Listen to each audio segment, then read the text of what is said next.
a little bit about what we're doing every other Friday. So hello, I'm Dr. Suárez, for those of you who have not met me, and thanks for attending another Zoom function. I know that, you know, we all attend Zoom on a weekly, daily basis, and sometimes it gets a bit boring, but hopefully we won't be bored today.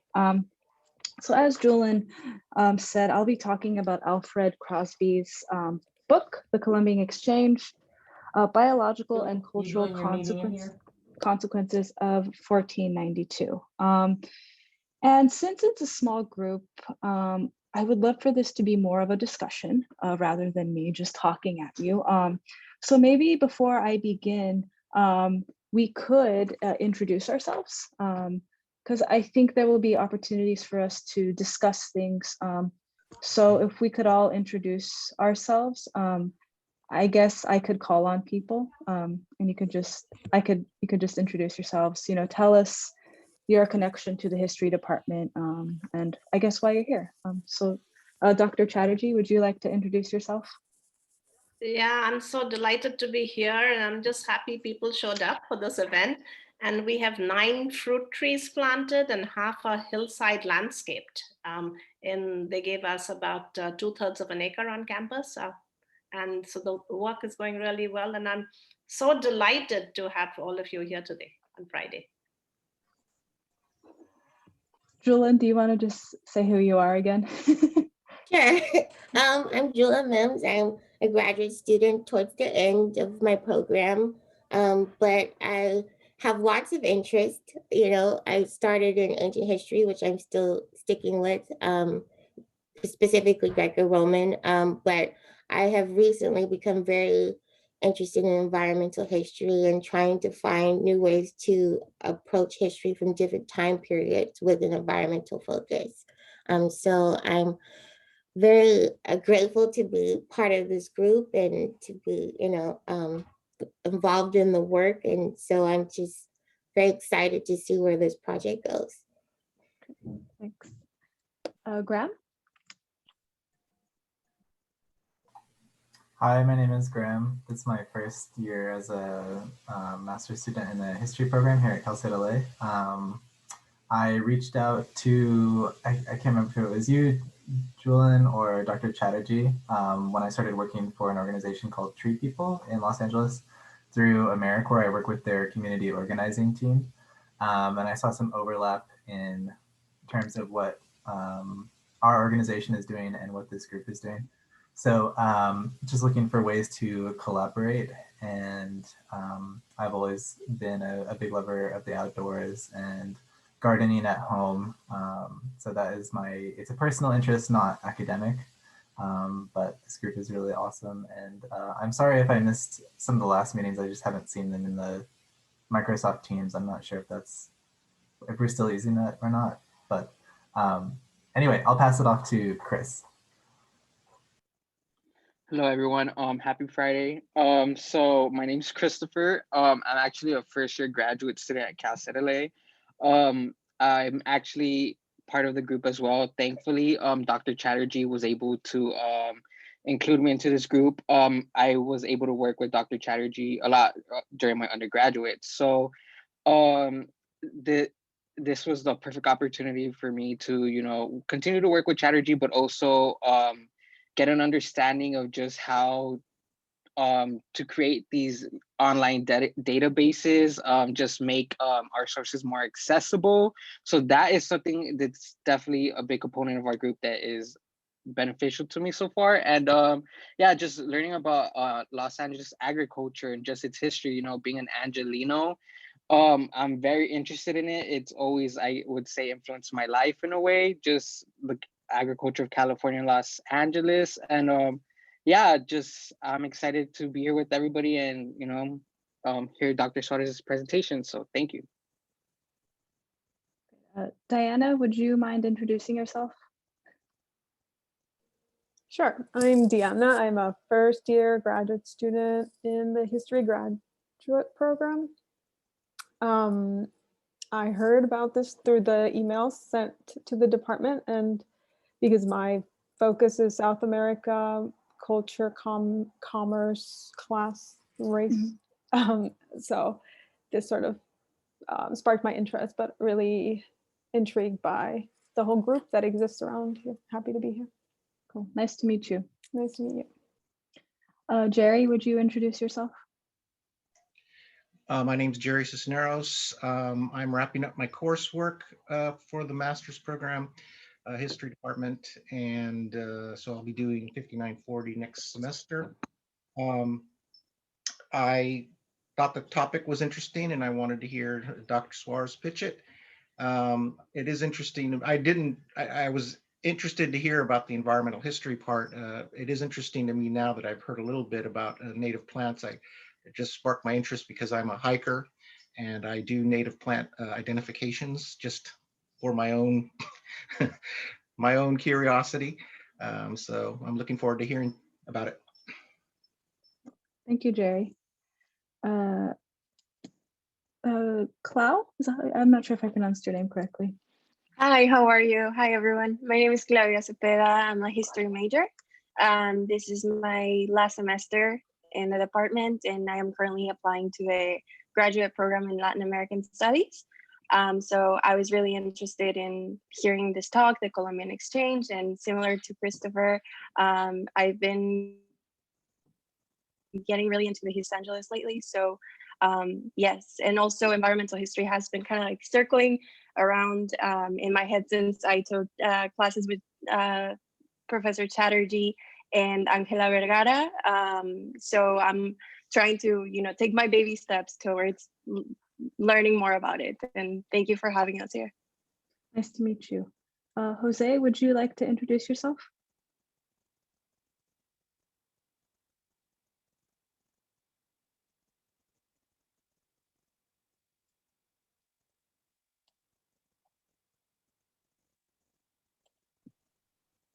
I think maybe we move on to. Yeah, Okay. circle back to Jose. Yeah, we can go back. Yeah. Megan, would you like to introduce yourself? Hi, my name's Megan. This is my last year for my undergrad. Actually, last semester. I came because Dr. Suarez mentioned it during our class, and I was very excited to learn more about the Thanks subject. for coming. Thanks for coming, Megan. Dr. Lee, would you like to introduce yourself? Are you eating? Sorry. I can come back to you. No, I'm not. I'm trying to figure out how to use this tiny old computer to participate in this Zoom. My name is Kitty Ali. I teach early Latin America. I'm very happy to be part of this this environmental history group. And I was attracted because I'm a fan of Dr. Suarez's work, because I'm very curious about environmental history. The book that we're going to talk about is something that it was required reading for my own graduate training. So I figured, why not? Let's see how this applies to our own local Southern California environment. So thanks for having me. Great, thank you. Scott Wells, would you like to introduce yourself? Sure, let me. So I'm Scott Wells. So I know some of you from classes, right? But I those who don't know me, I teach medieval and early modern European history, of world history and historiography. So also like Dr. Lee, really interested to hear what Dr. Suarez's take is on the Columbian exchange, right? Both as a book and as a phenomenon that fits right within my sort of teaching areas and sort of general interest as a historian, and thinking of the connection also to Southern California. And it's also great to get to know which of the students are particularly interested in environmental history, which is not my own specialization, but it's really good to kind of know the range of interests that the different students in our department have. Cool, thanks for coming.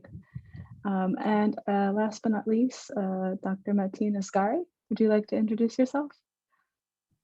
Sure, Asheen Mateen, and I think more than half of you know me. I teach Middle East and Islamic history, and I'm interested in comparative world history, environmental history as one of the topics of that. But I'm sorry, I can't commit Fridays at this time to come to all meetings, but this one, Dr. Suarez, I thought I have to make it, so I'm here. And yeah, I'm glad you could make it. Well, thank you everybody for introducing yourselves. I figured we're a small group and we don't really get the opportunity to meet people. We just, enter the Zoom meeting and we start. So hopefully we can have a productive conversation. As you know, I'm going to talk about the Columbian exchange. And for those of you who are interested in Latin American history, oops, sorry. Can you still see my screen? Yeah. I'm not going to talk about, maybe Dr. Lee could provide that lens for us. Like, what does this book do for Latin American history? I'm really going to focus on this from an environmental history point of view. I will touch on the conversations that Latin Americanists have about it, that Africanists have about it, but I really want to think about this book as an environmental history book. But if you have questions or things that you want to say that are more geared towards that field, please bring them up, and I'd be happy for all of us to talk about that. So the first question that I want to ask you all is, what is environmental history? I'm just curious to hear what your ideas about the field are, how you conceive of it. Would anybody like to answer the question? It's not a trick question too, by the way.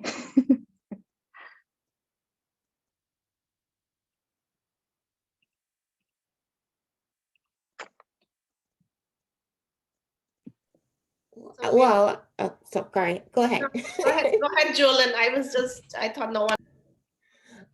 Well, I think it's, environmental history is studying history with the environment in mind, and science, and a little bit of biology, and a little bit of archaeology, all the things were how we study, the ecology of an area. So how plants, animals, microorganisms affect populations, whether they be human or non-human.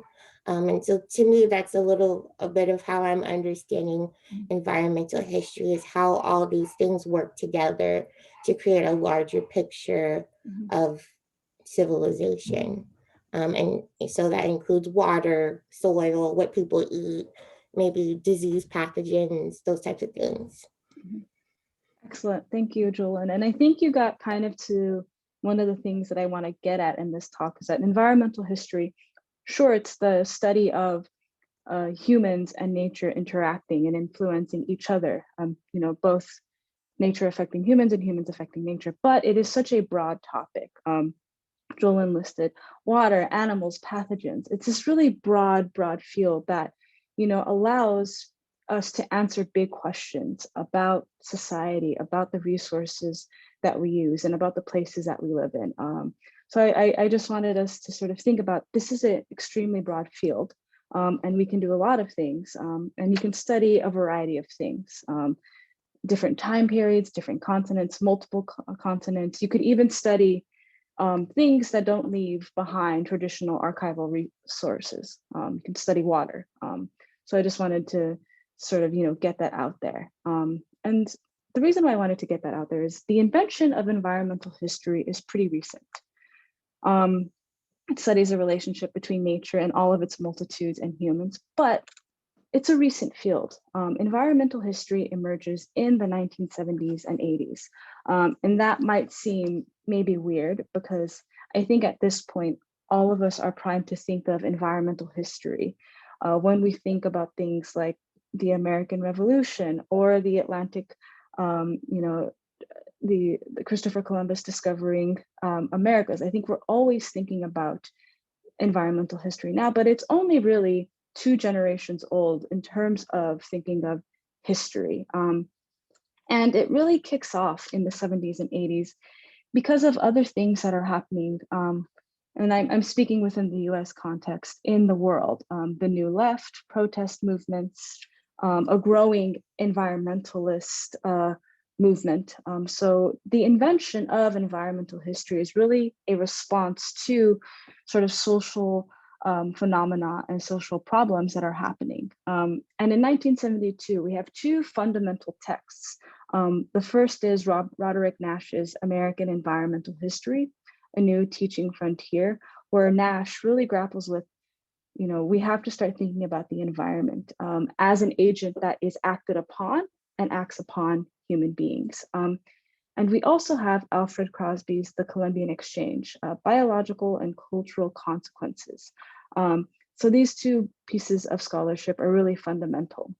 And before I really get into the book and talk about its benefits, its shortfalls, its pitfalls, I just wanted to quickly think about the questions that environmental history more or less always ask. How have people lived with and have lived in natural systems? So, how do we live in this ecosystem that we call Los Angeles? I think that's something that our group is always asking. How have people thought about natural systems? The way that we think about water now wasn't the way that our ancestors thought about water 200 years ago. So our ideas about nature are always changing. How do people shape nature? And then how have natural surroundings shaped us? How has nature shaped our conflicts over the economy, society, government culture, and ideology? And so as much as we want to study how we have shaped nature, I think an important aspect of environmental history is studying how nature has shaped us, how nature has shaped our economies, our political and cultural belief systems. I'll leave it at that. Does anybody have any questions or comments about what was just shared with on this PowerPoint slide?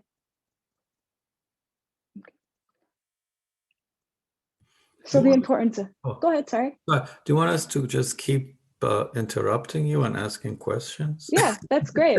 You could totally do that. I mean, this, like if we were in a room, you would raise your hand and I would immediately respond to you. So we can mimic that. Well, I mean, it kind of breaks the flow of, I think I'm going to wait until after because it breaks the beautiful flow of your, yeah. So the importance of Crosby. This book, I'll show it to you. I have the actual physical copy. This book is important. It does a number of things. And Crosby, as you might have guessed, and I think I already said, is a founding text of environmental history, right? Environmental history starts in the 1970s. Crosby publishes this book in 1972. He had a really difficult time publishing this book. A lot of the academic presses that he went to basically thought that the book, didn't meet the, the threshold of what academic writing was conceptually. And it's published in 1972, and it basically changes, the way we think about history, the way we think about the year 1492 and its consequences. And his basic claim in this book is that historians must look at the ecological and biological ramifications of events. So what does that mean? Basically, that means is that when big events happen, and when I say 1492, I'm referring to when Christopher Columbus sailed from the Old World and arrived in the Caribbean, and he thought he discovered a new route to Asia. That event basically bridged both the Old World and the New World together and started a variety of events which lead us to where we are now. But Crosby is saying, sure, we need to look at the political ramifications of 1492. That's important. But we can't understand that unless we understand what happens ecologically and biologically. And I'll get into that in a second. But the main premise of Crosby's book, in the sense of environmental history, is that we need to look at those things, the ecological and biological ramifications, to understand how culture develops after a significant event, how political systems adjust to such an event, how economies are built around such earth-shattering events. And the Columbian Exchange is basically a model for understanding ecological and social events. The Columbian Exchange is the exchange of plants, animals, biological agents, people from Europe to the Americas and then back again. So it's, if you've ever seen a map, and I'll show you in a second of what that actually looks like. And some of the arguments that Crosby makes in his book, and that I really want us to talk about, is that the first one is, and the whole book sort of rests on this idea, is that Columbus brought together the New World and the Old World. That is the event that his book is studying. He also argues that the Columbian exchange is an exchange of native plants, animals, and diseases moving back and forth across the world between the two worlds. And he also claims that the world is defined by the exchange of living organisms between the two worlds. So it's this constant back and forth of not just people and not just ideas, but living biological things. And here I have a visual representation of the Columbian exchange. So take a moment to look at that. Some of these things might surprise you. As you can see from the Old World, which includes Africa and Asia, we have disease coming to the Americas, livestock like cattle and horses, grapes, sugarcane, bananas, olives, citrus fruits. So all that is moving westward. And then on the other side, we have biological entities moving from the Americas to the Old World. We have things like avocado, turkey, squash, beans, tobacco, potatoes, corns, vanilla. And so there's this exchange that happens because of the event of 1492. And once this happens, one of the things that Crosby makes very clear is that the world is never the same. I mean, think about what you ate today.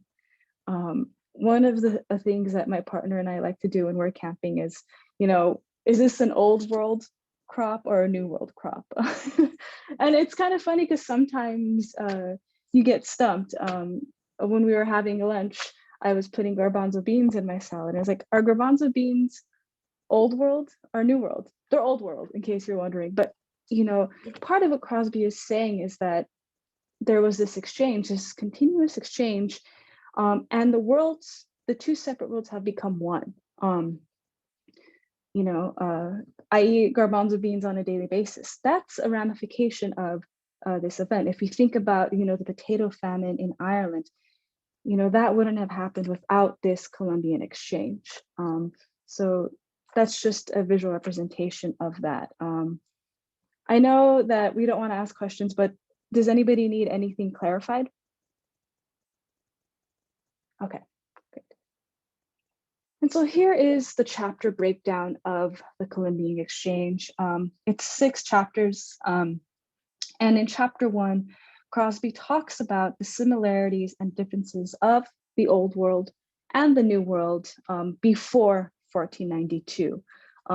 So in his book, he talks about, the sort of plants and animals that live in the Old World, that live in Europe, that live in Africa. And then he talks about these sort of plants and animals and diseases that are, indigenous to the Americas. And what's really interesting about, I think, this chapter is, since the record isn't very good on terms of what the Americas look like before 1492, I think there's a lot of conjecture. And I think at some points, Crosby misses the mark on accurately describing what the Americas were like. And I'll get into that in a couple of sides. So the similarities and differences. And one of the things that Crosby basically says is that these two worlds are different because of the isolation of the oceans. America is its own distinct place with its own distinct plant and animal ecology, and with its own distinct, group of human beings. I think he sort of tends to say that there is a real difference between indigenous people in the Americas and people who are indigenous to the Old World. I think he sort of toes the line in a very, I think, problematic way, but we'll get to that in a couple of slides. Chapter 2 is about disease. And I'm sure all of you have heard in some form or another of how disease, when Europeans started exploring the Americas, disease was brought from the Old World to the New World and significantly harmed indigenous populations. And Crosby really talks about how disease is a historical agent because of things like smallpox and dysentery and diseases that we don't really think about these days. Because indigenous peoples did not have an immune response to these things, it was easier for groups like the Spanish and like the Portuguese to come to the Americas and conquer the land and assert their own domination on the people and the plant life and the animal life. Chapter 3 thinks about flora and fauna, so plant life and animal life, moving from east to west.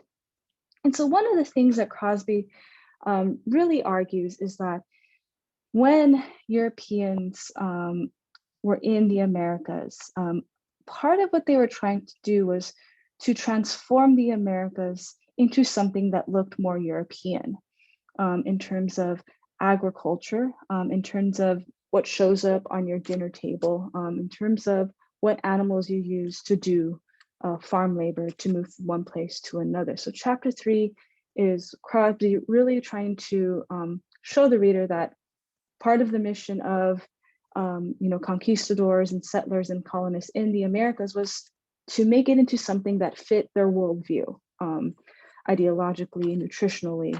So that's what chapter 3 is about. Chapter 4 is about syphilis.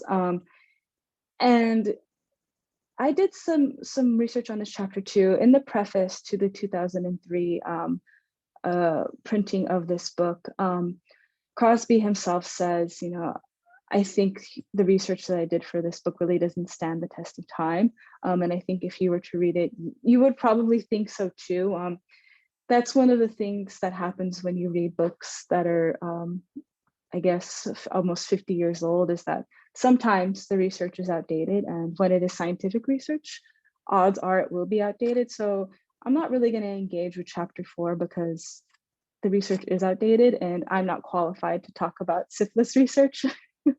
But if somebody is, please, bring it up for discussion towards the end of our conversation. Chapter 5 is about the impact of New World flora on the world population. So another argument that Crosby makes in this book is that because of the New World crops, like corn, beans, squash, potatoes, because of that, all of those crops are extremely nutritious, and because they were exported east, this exportation, this Columbian exchange, allowed for a population growth that has been unseen in history. That since this moment, our population of our species has increased exponentially, and he cites New World crops as the catalyst. And chapter 6 is basically the exchange continues. This sort of exchange is still happening. It's still probably happening when we eat breakfast, when we cook dinner.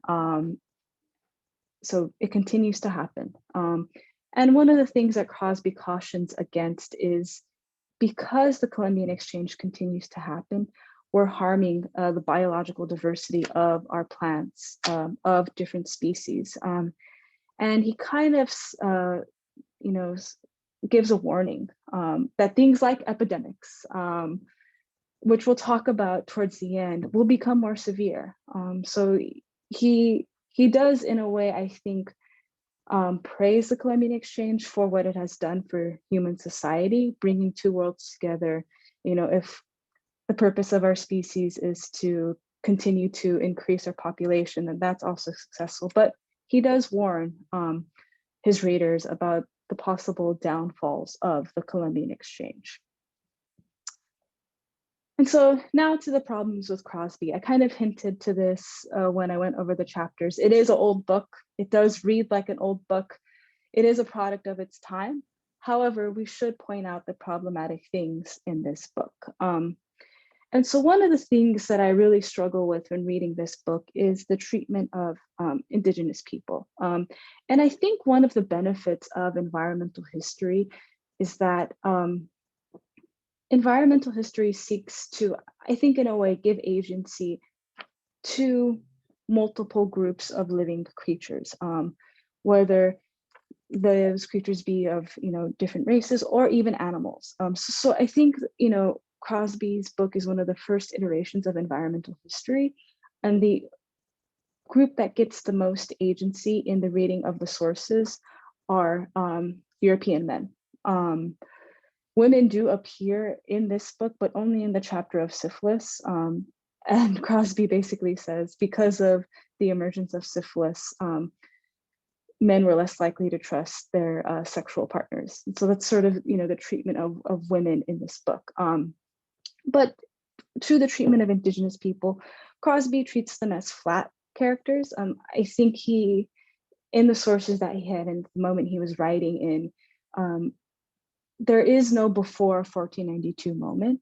It really reads as things just start to begin for the Indigenous people of the Americas in 1492. So they're flat in that sense, and they don't really have any agency in the way that Crosby reads and writes this history. They're written as weak characters. He calls them weak because they don't have an immune response against things like smallpox. We just know that, if we were to talk about this now, it would be, well, their immune systems aren't equipped. They're not weak. So he kind of, falls on language that I think results in stereotypes of Indigenous people. And I think also falls onto the idea of a biological difference in terms of race. So he definitely toes a line in that. Also with the idea of Indigenous people not really having a history before 1492, I think he risks describing Indigenous people as living in peaceful harmony with nature. And we know that not to be the case. Yes, Indigenous people had a different relationship with their natural environment, but they also, caused animals to go extinct. In California itself, I know there was a rodent that lived on the Catalina Islands, and Indigenous people hunted that mammal into extinction. And there are other examples of this throughout the Americas. Part of the evolution of our species was making other large mammals go extinct. So that's also not true. So the treatment of Indigenous people is something that, if you were to read this, you would probably take issue with and, call into question the validity of Crosby's work. Again, issues of agency, not only do issues of agency affect Indigenous people, but also animal life and plant life. A lot of what environmental history does now is it thinks about plant life and it thinks about animal life as having agency in its survival and having agency on us. Nature affects us, we just don't affect nature. And I think one of the good things about environmental history is there is a tendency to think that humans have dominated everything on this planet. But if you look outside your window, a tree is growing and it's growing on its own accord, regardless of the pollution that we put into the air on a daily basis. Nature has agency and it continues to survive and affect our decisions. And although this book is about the Americas, I do think it is still Eurocentric. And part of that, I think, happens because of the treatment of Indigenous people. We only really get the point of view of the Spanish conquistador. There were other people in the Americas. And when he decides to think about the Indigenous point of view, it's a lot of conjecture. And also a part of the Eurocentricness of this book is there's the omission of Africa and Africans, people from Africa. And in one of the prefaces to the new edition, a scholar sort of says, well, it's okay that Crosby left out Africa and people from the African continent because that field of history hadn't really emerged yet, which is kind of funny because this book is being praised for creating a field of its own. So clearly Crosby could wrap his head around a field of history not existing and reading sources in a certain way. So yeah, and it's a real problem for this book because the Columbian exchange, if we think about the Atlantic world, so much of that world was built upon the kidnapping of people in Africa and the forced migration to the Americas and their labor alongside indigenous people of transforming those continents to produce certain plants and to export those plants back to the old world. So there is a real issue with the omission of Africa and people from Africa. So those, I think, are the four main problems. And towards the end, we can talk about them and, how do we not do that in our own work if we want to do environmental history and we only have certain types of sources. So it's been about 50 years since Crosby has published his book and basically helped start a new field. So how has the field changed? And I'll focus on a couple of things, mostly in relation to the problems that I cited in Crosby's book. We now think about indigenous land management. Like I said, Crosby sort of frames the Americas as this untouched paradise, and indigenous people were just sort of, gathering and living in peace with nature. And as I hinted in the previous slide, indigenous people did not live peacefully with nature. They had a very expansive knowledge about how to manage water, how to manage plants, how to manipulate plants. One of the things that I like to stress about California is that California is known for its, biological diversity in terms of plants and mammals. And part of that diversity is attributed to the management of indigenous people. So we now think about how indigenous people manipulated the landscape, how their hunting practices made certain species go extinct. And there is a history, even though there aren't the traditional sources of, government documents. There are sources are there, and part of the environmental history's work is to understand that better. And the question of agency, I think, is being thought of in more productive ways. Scholars of environmental history can now write a whole article on grass and how grass shapes economic and political systems in the Americas. And there's a recent book that came out called Floating Coast about the Bering Strait. And the book begins from the point of view of a whale. And this whale has agency over its life and basically forces the Americans and the Soviets hand in their policy in that region. So the question of agency, I think, is being thought about in much more productive ways. And transnational. Yes, Crosby is talking about the Columbian exchange, and the Columbian exchange is something that isn't just focused on one nation, but I think the way that he talks about it, it's just focused on one group of people. But I do think now that environmental history, one of the cool things about environmental history is that it doesn't really think about itself as confined to borders. If you study grasslands in North America, your work could, be focused on the US, Canada, and Mexico. If you're looking at oceans, you're not really letting this idea of a nation state border determine where your sources are coming from.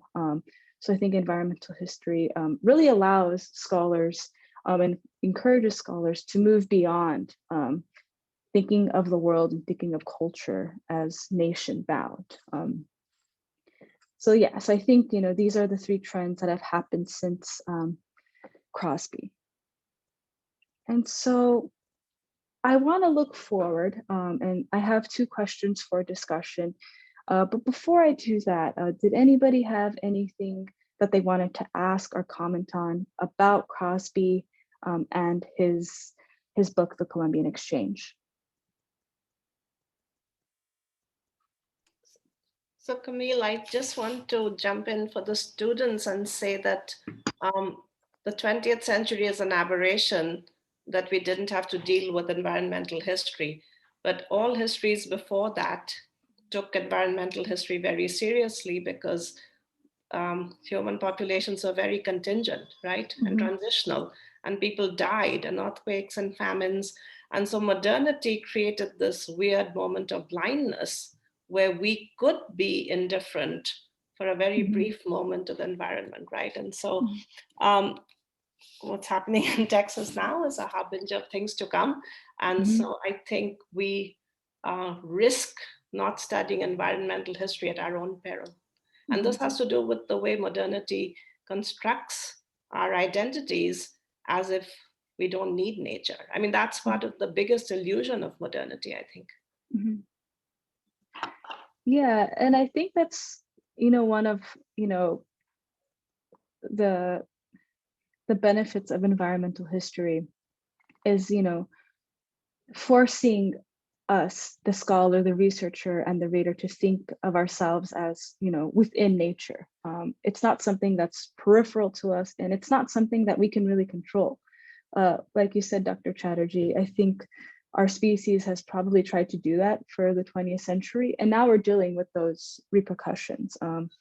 In Texas and California, I mean, we're really seeing the ramifications of this different idea of nature.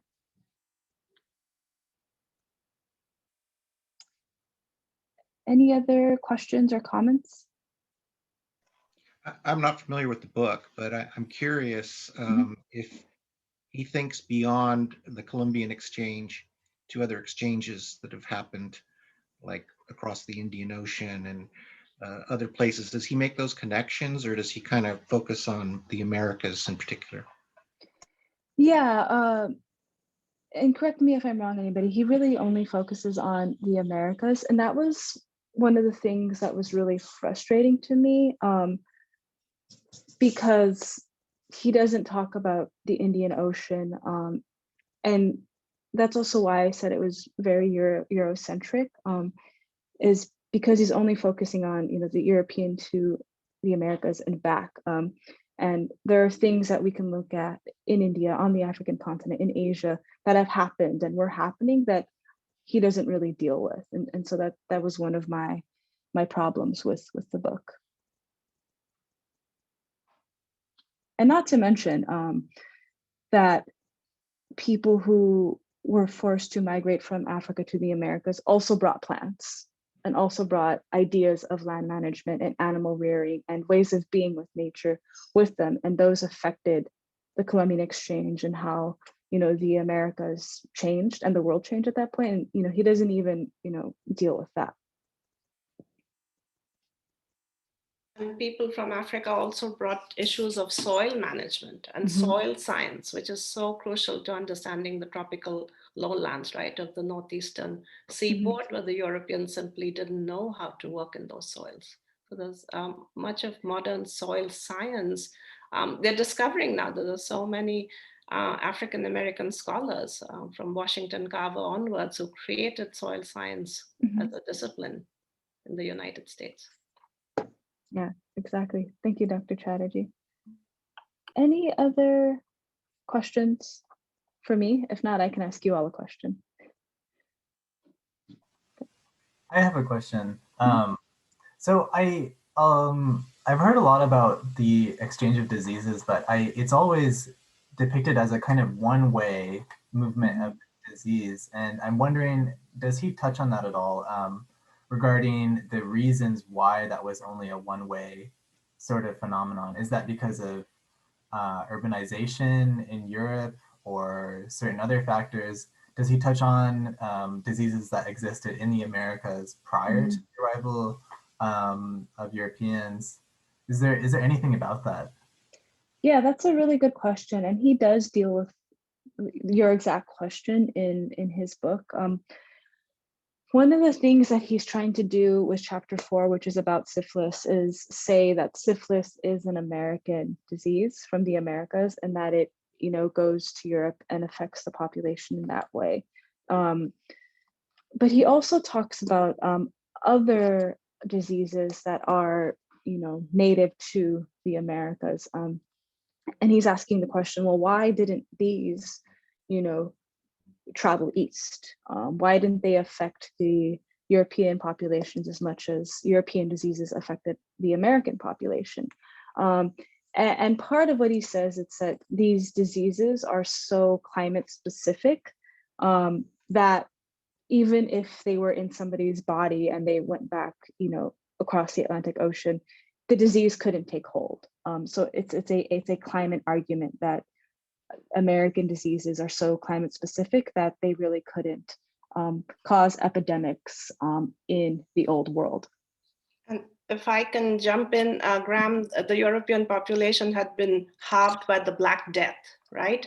So the repeated entry of diseases from Asia had really wiped out the European population, and the people who remained were very hardy. That's what a pandemic will do to you, right? It'll kill most of you, and the people who survive are incredibly hardy. So their resistance came from the fact that most of them had died by these Eurasian diseases. I mean, we're just beginning to understand how pandemics have shaped human populations throughout history. So resistance is ultimately everything. And I'm going to actually post my questions because I think this is a good segue. But if you have your own questions or comments that you want to bring up, please feel free to do that. So one is, how should we do environmental history?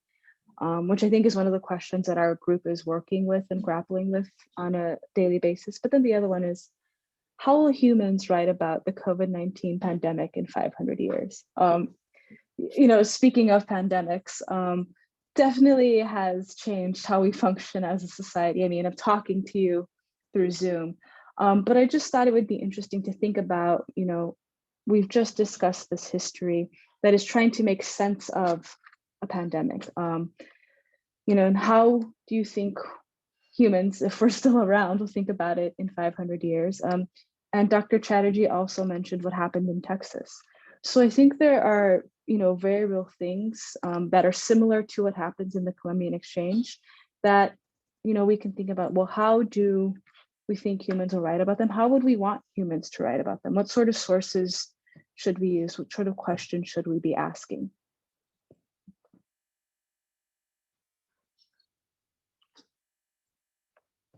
Well, I'll answer the second one because this has been on my mind a lot. I actually wrote my research paper last semester on plague pandemics in the Roman Empire.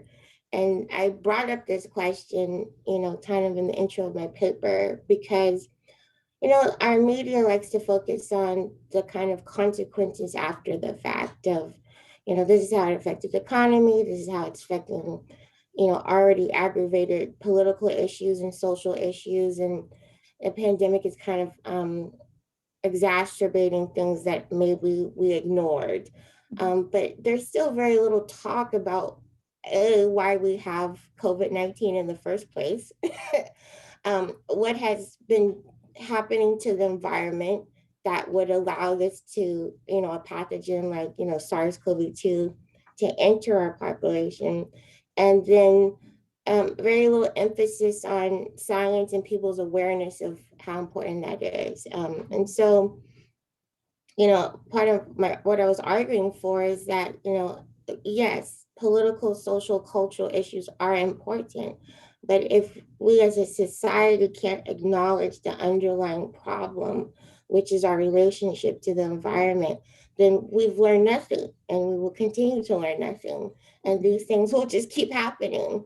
And so I feel like it's an effort that needs to be taken by everybody, media, scholars, talking heads, just your general person, for there to be a consensus of that, we are in, I guess, we're not isolated from, where and how we live. And something that happens all the way across the world can obviously affect everybody else.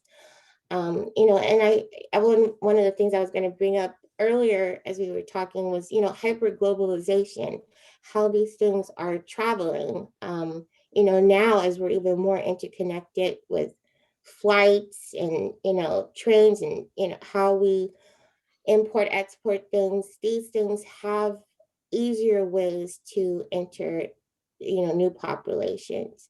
And so I'm hoping that if, environmental history kind of gets like this revitalization, maybe people will kind of get more of an understanding of why it's important for us to address our issues, with the environment, and how that we can look, towards the future to kind of change how we do things so that we aren't getting into these like discussions of after the fact, like, oh, it's already happened, so this is now the consequences of something that may or may not could have been avoided, but certainly could have been, mitigated to a degree if we had a different relationship to our environment.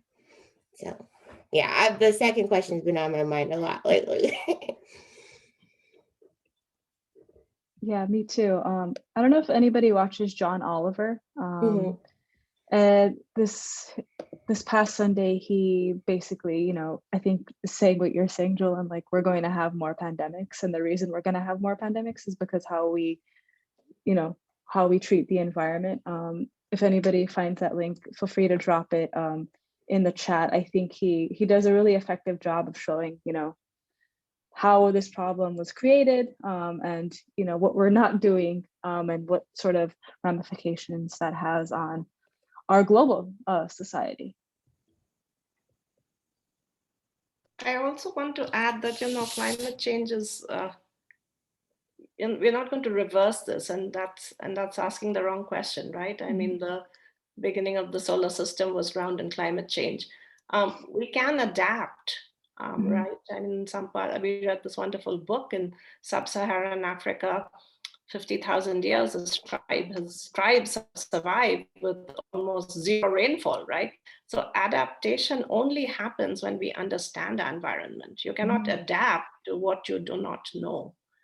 So rather than stopping climate change, which I just find ridiculous when people even say these things, how do we adapt to it? I mean, these are planetary forces. I don't know how we would reverse and go back to circa 1945. Anyway, but just something I think as citizenship, I think environmental literacy should be one of the building blocks of citizenship. Yeah, I think that's a really great comment. I've been watching a lot of like dystopian movies because there's nothing else to do, and for some reason dystopian movies make me feel better about the current world. But there's this one movie, I think it's called Geosphere. It's with Gerard Butler, and there's climate change. And basically what humans decide to do is to create this technology that basically like manipulates the environment so that there isn't too much rainfall. It's basically using technology to solve climate change. And it's a movie, it's an action movie. One of these satellites goes offline, and I think what first happens is a region of Afghanistan is like frozen because of this technology. The movie goes through, they realize that maybe humans shouldn't try to manipulate nature in such a way. What's the moral of the story? Make a better satellite. It's not like, try to adapt and understand the environment and maybe change the way we exist. Maybe don't rely on fossil fuels. It's just create a bigger and better satellite. And I just was never saying, I was like, wow, like this movie is absurd, but I'm sure a lot of people are thinking of approaching it that way. But it's not absurd. Bill Gates has been on a bender. You can't open a single newspaper or media site without Bill Gates's book, and all his solutions are just that, right? Better technology, seed the atmosphere so we actually screen ourselves from the sun. I mean, these absurd technological fixes, right? They created the problem, and now we trust these jokers to fix the problems they've created, right? Right. I know, but I think part of it is the complete ignorance about the environment that leads to this kind of solutions. Right. Yeah, may I add something? So yeah, Dr. Chatterjee, something it just made me think of something that you brought up just with like Bill Gates. Like nowadays I think there's something that I hear a lot in the news is like, Jeff Bezos, Elon Musk, they keep outreaching themselves. One day one's the richest on the planet, then it's like it changes. But just this focus on the savior that these billionaires are going to come up with the solutions to our future problems, so we should depend on them and all their money. And it also just makes me think about that environmental issues are it affects everybody, but just what's going on today is that people are making it more political than it should be. And like when I read about like the issues that are going on in Texas, they're like, well, we should leave it to the professionals. Oh, we need professionals instead of these politicians. Well, there's an issue itself. Why does this have to be a professional solution? It should be a human solution. Everybody should have this type of awareness, not just a professional few. There in itself, I think is something that is a problem that everyday people, like even myself, I think like this, like, yeah, we should leave it to the professionals, but no, I have to take more of an agency, and I think that's what a solution is. Everybody needs to take some agency. So. Chris, you said it so eloquently. I mean, that's really the dream of this group, right? How to raise awareness. If we start with our campus, that's a pretty good place to start. Afshin, did you have a question? Are you still here? Afshin?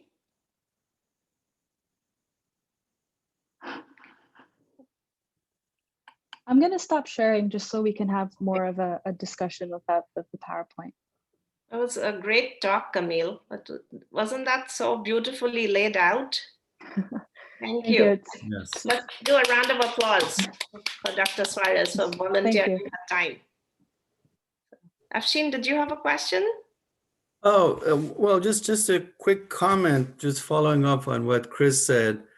And it seems like it inevitably takes us back, unfortunately, to the question of politics and, human agency. When we say us humans, we do this, it's not as if all of us have an equal agency in impacting these events. So always throws us back to when we say like humans did this. It's not like all humans together decide we want to do this. It is some humans for some reasons are doing things with consequences. And as usual, unfortunately, the rest of us might not even know who is doing what, to what extent, to mess it up for the rest of us. So inevitably, this leads directly to politics and in ways that other kind of fields of history not always do. I mean, you could say every studying ancient Rome is also political, but this what we're discussing here seems to be inevitably more political. Yeah, but as consumers, as participants, we all bear responsibility, right? I mean, fossil fuels will go away when we switch to alternative modes of transportation. If we eat more indigenous crops to the Americas, that will change global trade patterns. I think the journey has to start somewhere. And I think that's our job as historians. If we include more of these discussions in what we write and how it's recorded, hopefully down the line that will start shaping policy and how politicians view, certain issues. I mean, there is a very close link between history and politics. And I think it starts with how this type of stuff is written down or recorded in whatever format. Obviously, it's just not going to be textual anymore because of technology and how things are changing. But if we can maybe include this more, as historians, that will ultimately trickle down and have an effect on other areas like, politician and government, economies, that kind of stuff. Because I think all those areas use history to kind of inform their decisions in a way. And I think that's why it's important to have these alternative stories, stories that aren't very well known outside of just kind of this Eurocentric realm. It's that if we have a broader picture, it kind of completes the missing puzzle pieces in a way, so that we're not just doing the same things over and over again. The more perspectives we have, the more things will kind of maybe move in different directions. But that's just my opinion.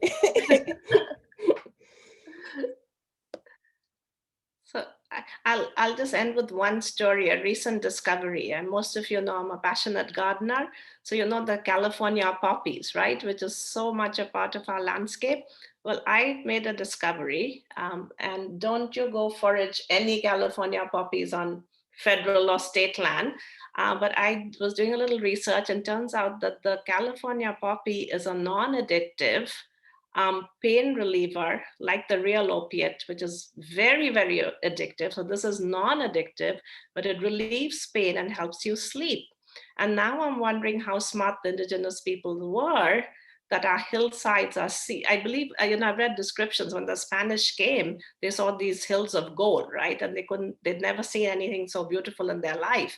And I always thought it was aesthetic. Now, of course, I'm realizing that this could be a very powerful pain reliever, non-addictive. Can you imagine what that means for pharmacology globally? The problem with all painkillers is that they're addictive.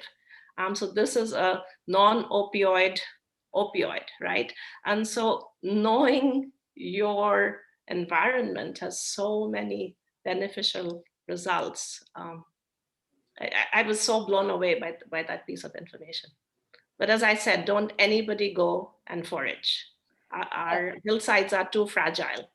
Another thing about California wildflowers that I've also learned recently is, the super bloom, and when California native flowers bloom and they're beautiful and you can see them from miles away. Well, indigenous people in California actually managed the land in such a way so that they were like beacons. There's a hill in Pasadena, and I can't recall what hill, but like there were flowers that grew there. And it was used to, signal to people, in the water to like, roll your boat this way.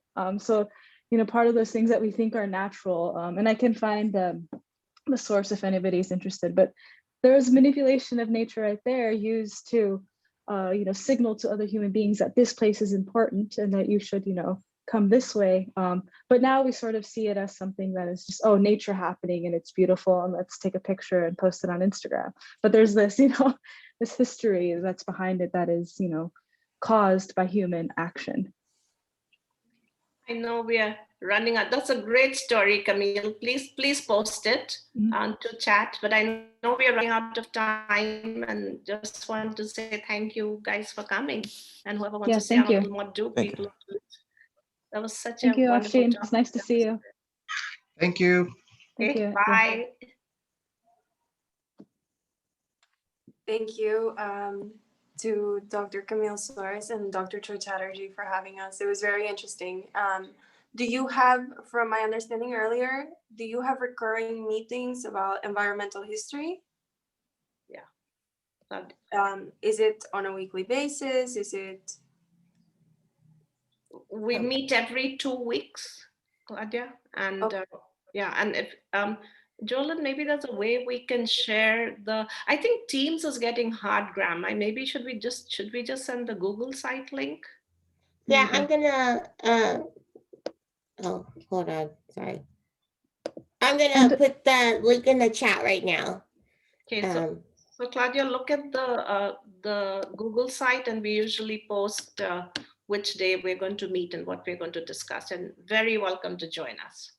And I think we also have the idea of having a couple of more like formal talks about books or ideas.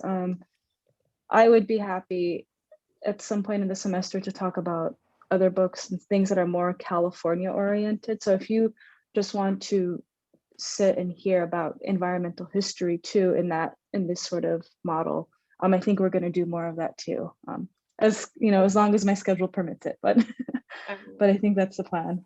Yeah, and this is just so amazing to have Dr. Suárez give these talks. It's what a wonderful way to learn about environmental history. Add something? Jose, do you say something? Oh yes, I remember when Dr. Suárez mentioned about how Native Americans, Native Californians tended the nature. I think it was in the book called Tending the Wild, I think, by Dr. Anderson. Mm-hmm. And I think the lesson from that is that humans and nature can actually coexist, and it's not like, and I think that's what's important right now. It's we have to to understand that we're also part of nature, and it's not like we can have progress while at the same time take care of the environment as well. So Yeah, exactly, Jose. Yeah, coexistence, and I think you put it quite well. I want to add to that since I didn't speak the entire time. I think as humans, we've just learned, well, I won't go super into it, but we've learned to manipulate nature for material and financial gain, and that's the relationship we're forced to have with nature. And I think that's what really making climate change, like, that's really climate change. And it's not just the individual, it is corporations and people influencing government that we have to change as well. Well, Yeah. Sorry, go ahead. Go ahead, Jolyn. Well, I was just gonna say, I think that's something that it's a little bit inescapable. We're always gonna need to rely on the environment for food and other things, material things that we're gonna need. But I think the key is to, let nature kind of dictate how we progress. Like Dr. Charge was saying, adapting, because I also like science fiction and dystopian movies. And one I watched recently was like 2046, and the civilization had built these kind of like green homes. Like they were plants that, were also homes. So it's not like we have to be like, extreme naturalists and it's like, we're only going to live, off the land. But I think we need to incorporate nature in how we progress and how we use things materially and for commodities and stuff. Because we're always going to need the land to suit our own needs, but we also have to work with it instead of against it, I think. This was just so great. What a lovely Friday afternoon. And hopefully we'll be on campus before I die, and then we can welcome you to the garden. My latest obsession is bitter foods, because there's very good research to show that bitter foods prevent obesity, and we don't want sugar when we eat bitter foods. And all over the world, people ate bitter foods before this epidemic of sugar flooded the world. And so there's going to be a bitter garden in the garden. Wow. I'm going to plant a whole bunch of bitter herbs from the Americas, and then of course from Europe and Asia. So Any bitter melon? Bitter melon is just like the tip of the iceberg. So most of our modern vegetables have been bred to remove bitter flavors, the bioflavonoids that flavor it, because we like sweet. But 50 years ago, our collards were bitter, right? So most greens were bitter and very good for you. I'm talking to a nutritionist at the School of Nutrition, and we're going to do a whole bitter garden. So that, yeah, I just can't wait to have you guys all in the garden in the future. I look forward to it. Sorry? No, I said I look forward to it. That's been my new hobby during COVID, is doing my own garden. So I'm very excited to keep learning more. Well, thank you so much for coming, and thank you, Dr. Suárez. You're just a natural lecturer. You just explain so well. And thank you, everyone, for coming. I am putting my email in case I just met you and you have questions about environmental history, California history. Feel free to email me and schedule office hours, or I'd be happy to meet you. I started working here during COVID, so I still haven't met anybody in the flesh, and so I'm always eager to meet people via Zoom, because that's about all we can do. But thanks for coming, and I hope to get to know some of you a bit more. Okay, and Julian, if you send me the recording, I'll upload it to our history YouTube channel, which I hope all of you know about. It's on our website, and I'll send an email to all the students saying they can see the recording of Dr. Suárez's talk. Okay. Do you, Dr. Suárez, Graham, and Christopher want to kind of hang back for a second so we can talk about what's next? Yeah. Is that okay? Yeah, let's do that. Okay. Bye, guys. Thank you so much. Thanks for coming. Bye. Everyone stay safe. Bye, Jose. See you, Claudia. See you. Bye, doctor. Bye. Okay. Yeah. Should we stop recording? Yeah, Yeah. let me do that. So should Thank you for reminding me. Should I invite